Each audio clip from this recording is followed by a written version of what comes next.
Good evening and welcome back to part 2 of our 7mm Parkside Pipe Wagon build. So again I'm with John. So what are we going to do tonight, John? Well, we built the body the other day and we let it set on a flat surface so it's nice and hard and it is flat. So what we need to do now is to put the sole bars on, the wheels, the brake gear and any other small pieces that we have time for. The sole bars are the important thing, which are in the box. They are two separate mouldings. There we go. Now these, according to the instructions, I have already cleaned these up. They just spring in, but you normally find you just need to ease a little bit of the plastic off at the ends with a small file. And we'll do now.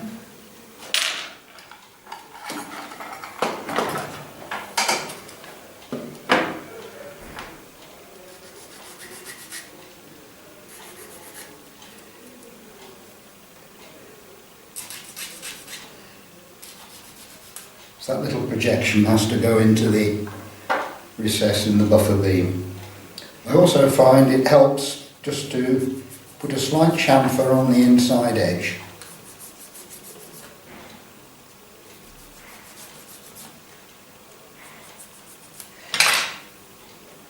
There that goes. It's going to go in.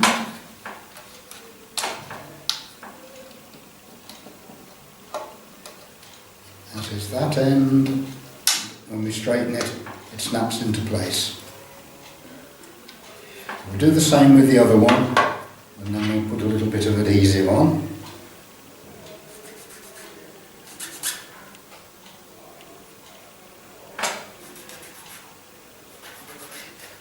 Most Parkside kits, the bodies are very, very good. They tend to use a lot of the underframe components for several kits, and they're perhaps not exactly correct. But, at the end of the day, they look quite good. That one's gone in nicely. So we'll just put a little bit of solvent on there. I always use Slater's Mech Pack. There's a number of different ones available.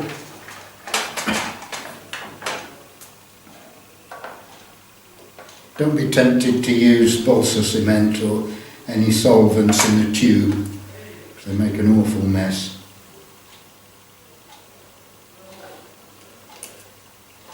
Brush this on and it runs in nicely.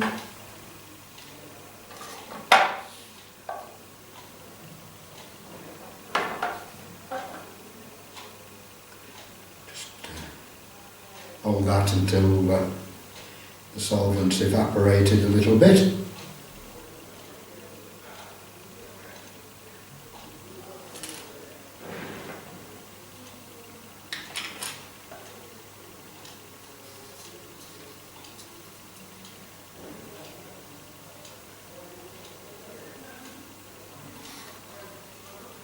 Should be fine. Just have a look on the end, make sure the axle guards are more or less at right angles to the base. The next piece in there, Andy, there's the inside frame. Is there? That's it, which we've already cleaned the little pips off. That goes in with the, it's just like a bit of an angle, it goes in with the angle at the top.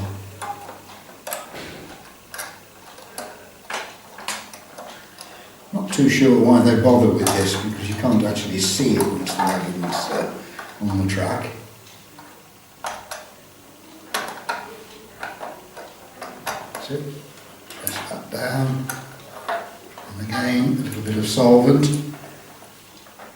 Not necessary to put solvent everywhere. Just enough to hold it.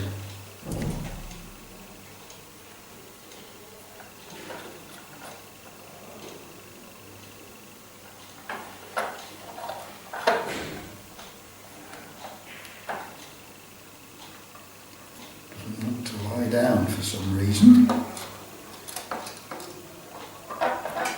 Probably because I forgot to file those off. Sorry about that.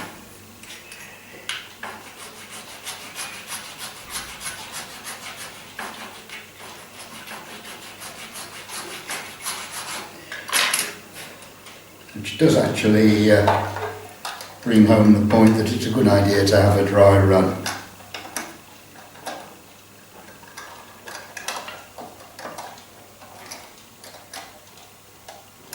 Fits nicely in there, it sits down a bit better now. Just pop some solvent on. Just on the main members, you don't need to go everywhere with it.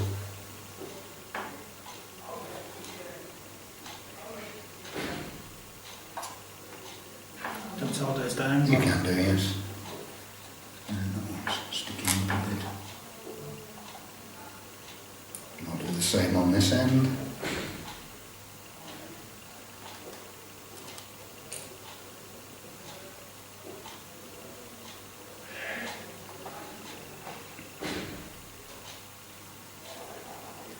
Once the adhesives have evaporated, it'll hold and we can let it go.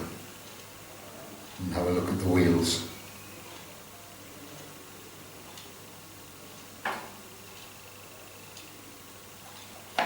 Over there. If you do manage to get a fingerprint in the solvent, it's not actually the end of the world, but don't try and do anything with it until it's completely dry. Leave it overnight, and then a little bit of fine emery cloth, perhaps a scalpel. You can file it up and emery cloth it up, and once it's painted, nobody will know. Right, we need the wheels now, Andy. Some bearings. Thank you. And there's also 4 axle boxes, which I think we prepared last time. There's one. More there. Right. These are Slater's wheels, which are very good. Just have a check on the inside. Sometimes there's a little moulding pit on there which you just need to slice off. There's one there. Right. If it's a big one, just ease it off with a file. It's a little one. That's fine.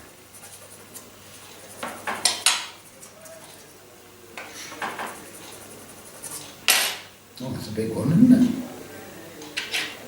Want a scalpel? It's got off.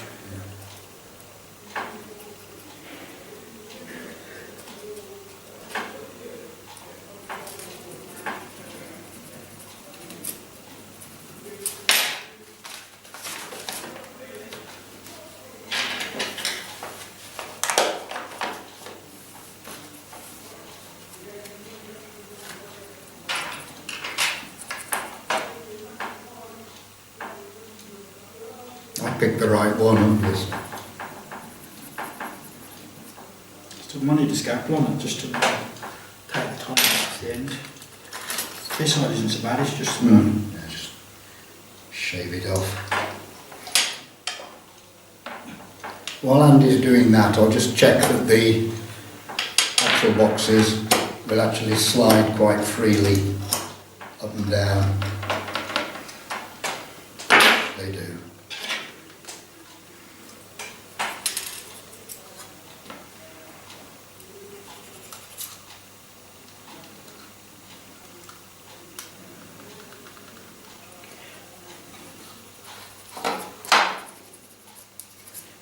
Bearings just push into the axle boxes.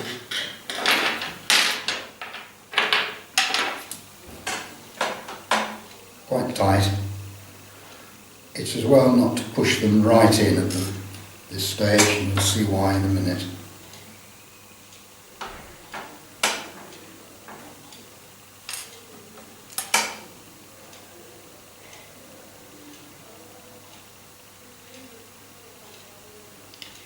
You will notice that the hole in the axle box isn't exactly in the centre. You see, it's nearer the top than the bottom, the way I'm holding it. I can never remember which way up they're supposed to go. Just have a look at the drawing.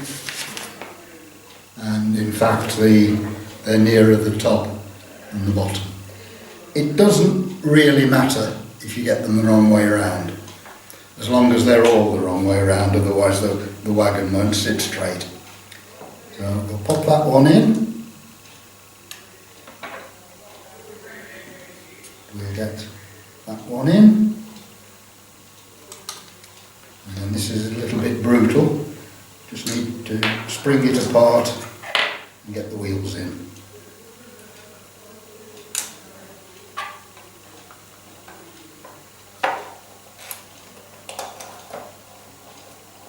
Spins quite freely. Now, although I didn't put the bearings right into the axle boxes, there is a little bit of play there, perhaps rather too much. So I'm just going to push the axle boxes in a little bit. If you've got a little bit of end play, it doesn't really matter. I would rather not have it. That's better. Do the same with that one.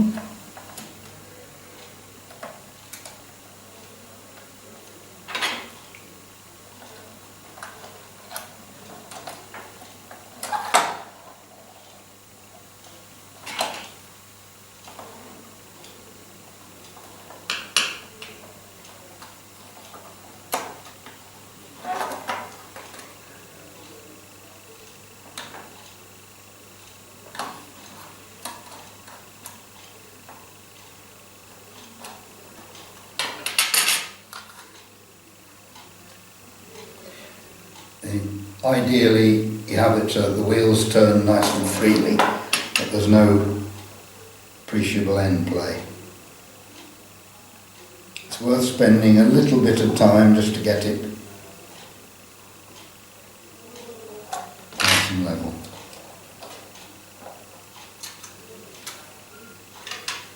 With a bit of luck, the wagon won't rock.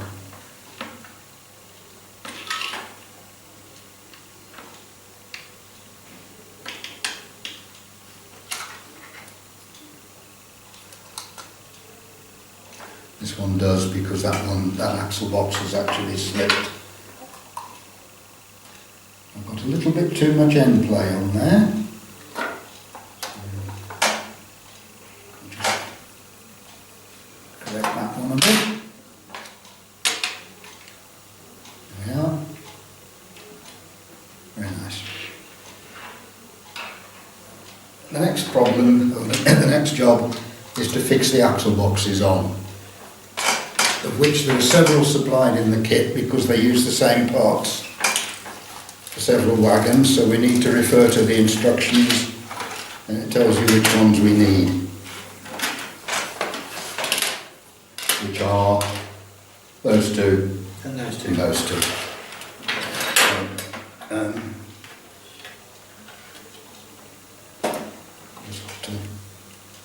That's a bit vicious, I think I'd sooner use the scalpel.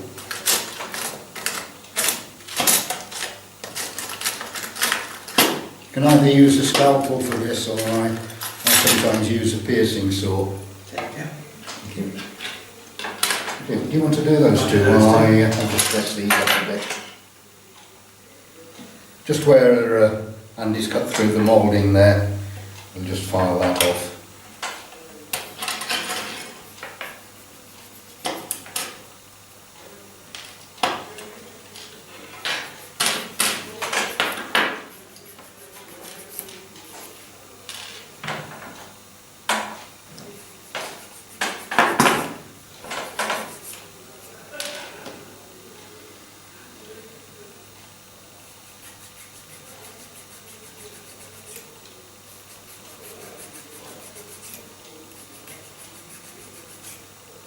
Good.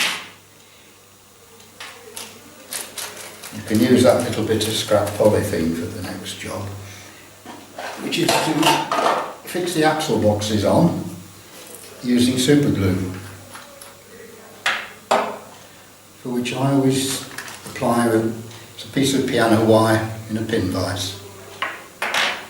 You can use a cocktail stick, but it's not so fine. So just put a little blob on there. And you need a very small amount on the end of the axle box, on the end of the bearing, because the idea is to cement the axle box on so that it can still move up and down. We don't want to cement it solid if we can possibly avoid it.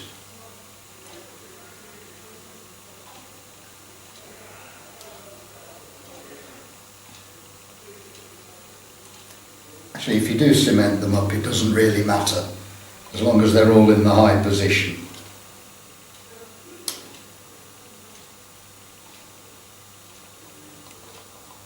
And that still moves up and down just a little bit. It's only about 1/2 millimetre. But it's enough to give it a little bit of almost compensation,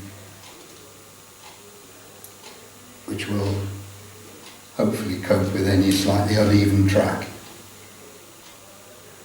which none of you have got, of course.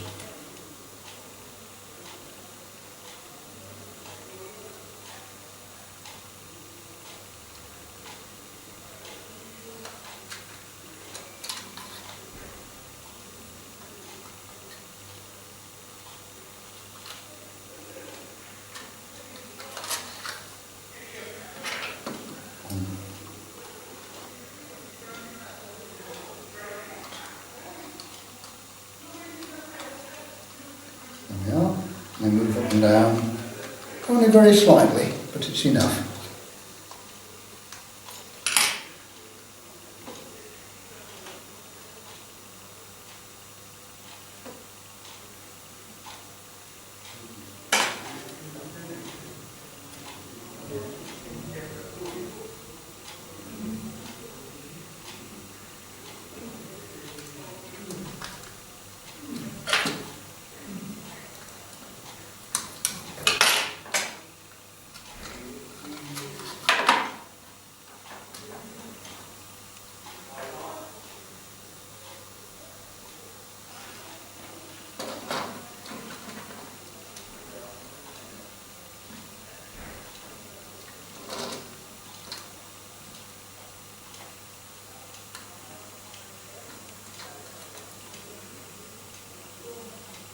Now, it's never happened to me, and I've built quite a lot of Parkside wagons, but if you do find, when you've put the wheels in, before you cement the axle boxes on, that the wagon doesn't sit square, you might just need to file a little bit off the top of the axle box or the bottom of the spring. That's perfect. Put that out of the way. Yep. When I'm doing this at home, I always have a cheap toilet roll from Sainsbury's at hand, and the little bits of paper are ideal for wiping things on. Doesn't look too good on the video. The next thing to put on is the brake shoes and levers, which is this piece, which there are two the same, so we'll cut them out.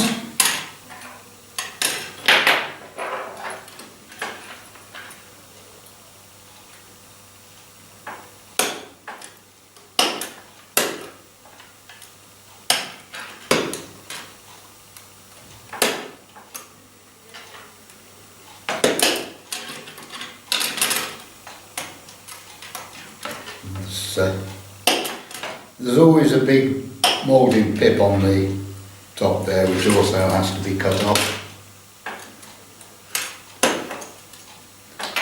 Just dress them up a little bit with a file.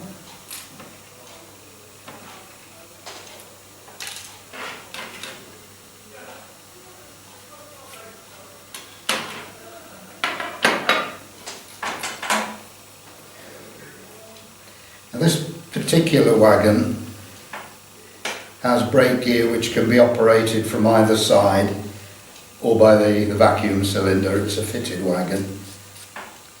So the brake shoes are applied handed, if you like. One side is one way and one is the other. I'll show you what I mean in a minute.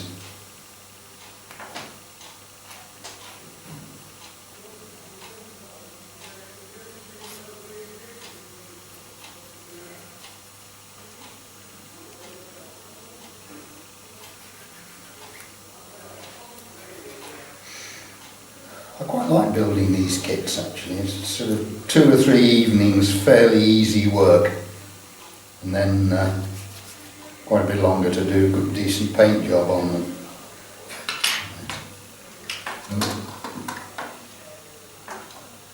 You just have to check that they will fit in without stopping the wheels turning. Should be in line with the wheel treads, obviously.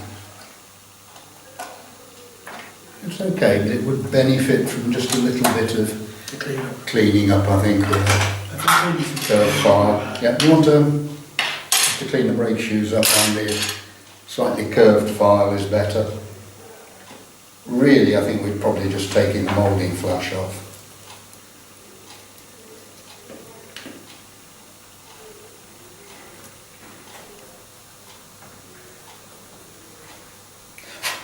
If you do find a tight spot, you can do this after they're fitted.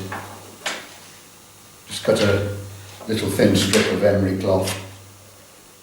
It'll just fit round the tyre and just rub it up and down the wheel. Must admit I've had to do that a few times.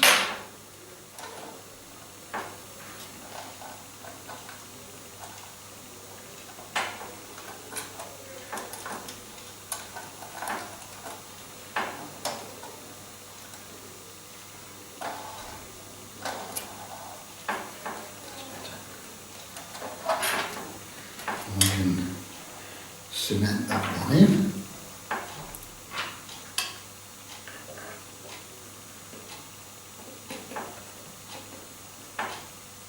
Beauty of solvent is that it will just run into any gaps.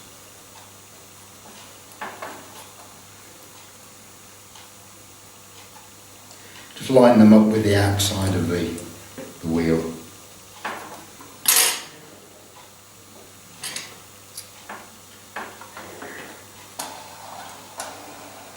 That's fine. Wet land is done the other one. Now, as I was saying earlier, the brakes on this wagon will all operate together, and there is a cross shaft for the vacuum cylinder.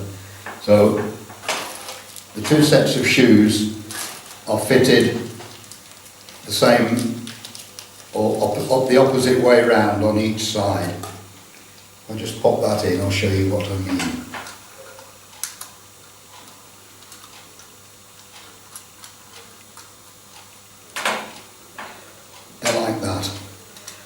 If you look on the edge of the wagon, they're both in the same angle. The one on this side will turn that way to apply the brakes, and the one on this side will turn the other way. But when they're actually joined together, of course, they both go the same way. This is rather different to a lot of older wagons which had brakes that only operated on one side without a cross shaft.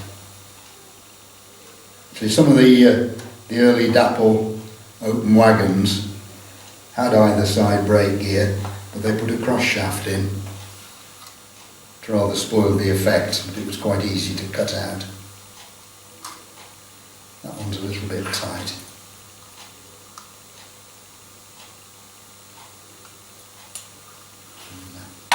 Sort that out in a moment.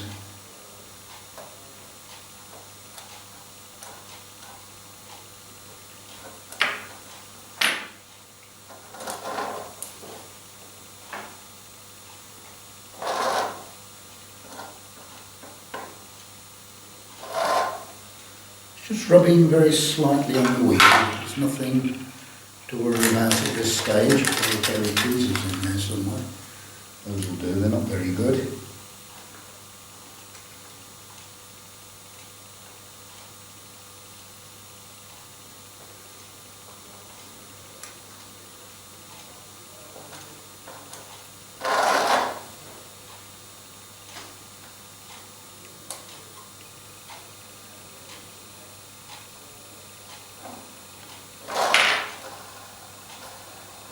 That one's fine. This one's rubbing very slightly.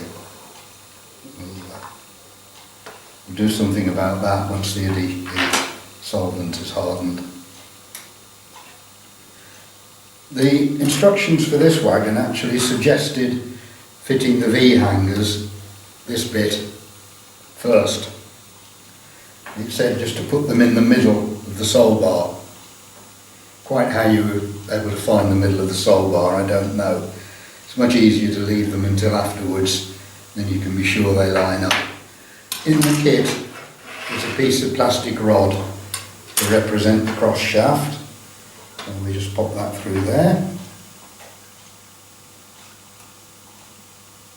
It's a bit on the short side, but never mind. And make sure that you get the right V-hangers. Again, we look at the instruction book. That's number 19. 19 is that one. That one. Yeah. And 18 is this one.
If you look at the two brake the two V-hangers that we've just cut out, they're slightly different. That one's plain, this one has a cam a little bit sticking up on one end. This is how the brake gear is arranged so that the brakes will work the same way and the lever from both sides. So what we need to do, first of all the plain one, you need then to do a little bit of looking at it. The brake lever is there to there. If that end is pushed down, it'll push that shoe that way in contact with the brake. So the plain one goes on this side.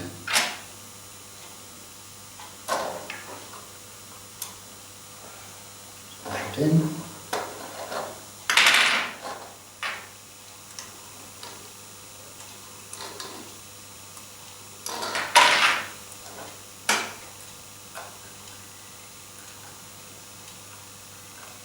Helps to put the bit of rod in just to make sure you get it in the middle.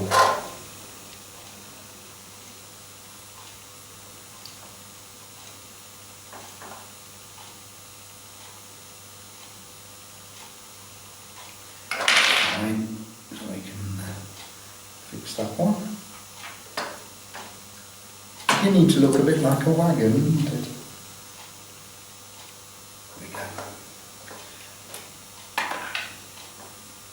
Before we put the other one on, which will trap the shaft, we perhaps need to put the vacuum cylinder on. We'll have another look at the instructions. Very simple.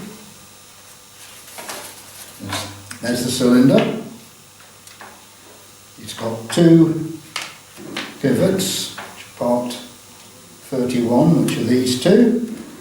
It's got nothing, John. And that is the operating shaft.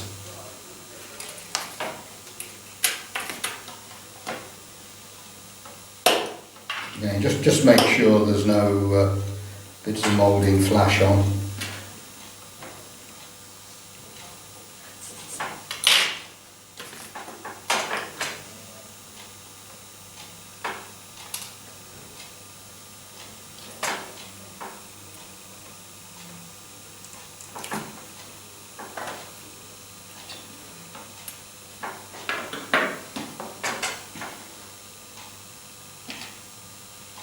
They can be fitted after the cylinder, which on this wagon, from the look of the drawing, was on the centre line. Goes about there somewhere. And this little, sorry, can you put that one out, Andy, please? Yes, the operating shaft.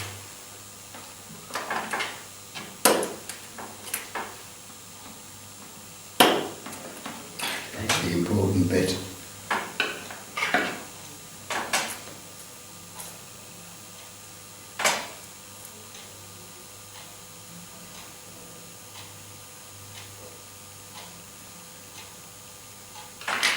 Make sure the little bit of rod will go through there. Not very keen. So, just open it out a little bit with the drill.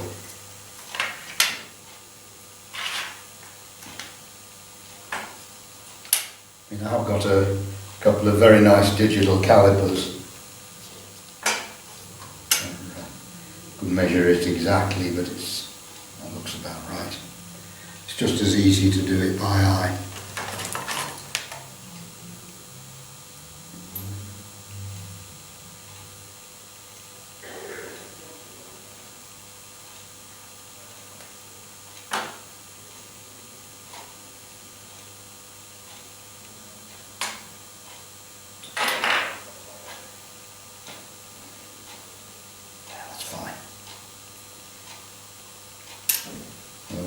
Now pop this in, just leave the operating crank loose for now.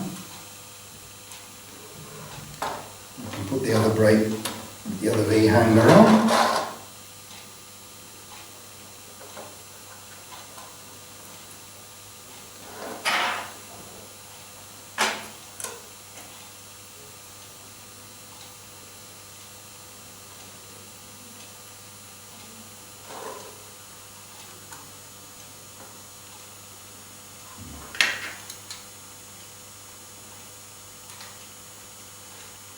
That is actually slightly too long. You probably can't see on the video, but I'm sure Andy can see that the centre of the V-hanger is a little bit above the operating shaft. Take a bit of sand off the bottom. So we just file a bit off the bottom.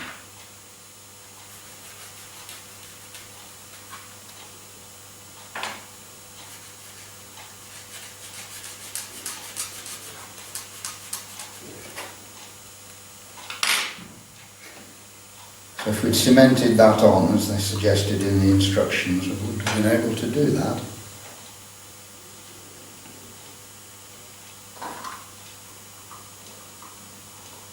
Make sure you get these on the right way around, by the way, with the detail on the outside. That's a little bit better. Possibly a little bit more. What do you think, Andy? Maybe a tiny bit more. Bit more? I think so, yeah.